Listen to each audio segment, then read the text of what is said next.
The chloride anomaly is a relatively unique situation when your redox table doesn't predict as you would hope it would. That's what an anomaly is. It just doesn't make sense. It's an unexpected result.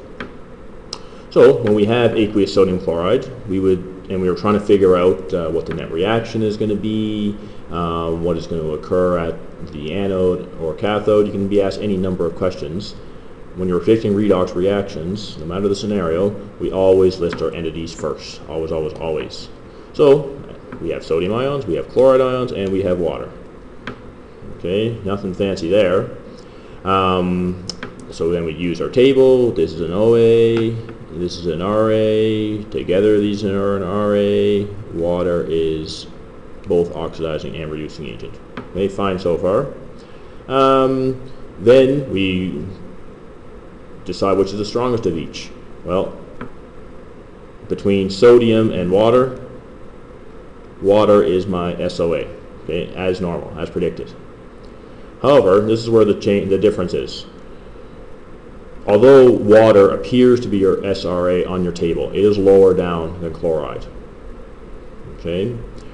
However, when you have just chloride and just water as your only two reducing agents, okay, if those are the only two reducing agents you have, then the chloride acts as the SRA. Okay, that's a very important point. We see that a lot on testing situations, whether it be unit exams, finals, diplomas. It's a pretty common representative. Doesn't have to be sodium chloride. Often it is, but as long as the only two reducing agents available are chloride and water, you're going to get this chloride anomaly occurring. So as a result, instead of producing harmless oxygen gas, relatively harmless oxygen gas at the anode, you would produce chlorine gas, which is quite harmful. And another thing that you are often asked about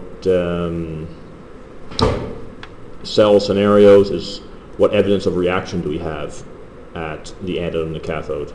Well, with the chloride anomaly, instead of just having oxygen being produced, which is a flammable gas, we would get chlorine.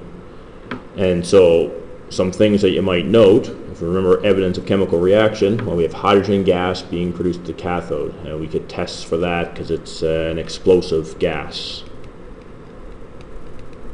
Then we also have hydroxide. Well, that sounds like a base to me. So we could test litmus. Red litmus would turn blue. Or if we had a pH meter, we could be a little more accurate. Another thing you often see, which is a bit of a trick question, is what happens to litmus paper at the anode? Well, most people think nothing because you don't see hydronium or H+ or any example of acid or base being produced there.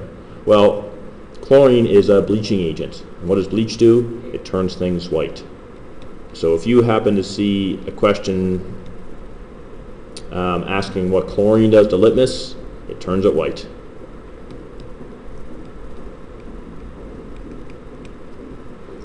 Which is pretty neat to think about.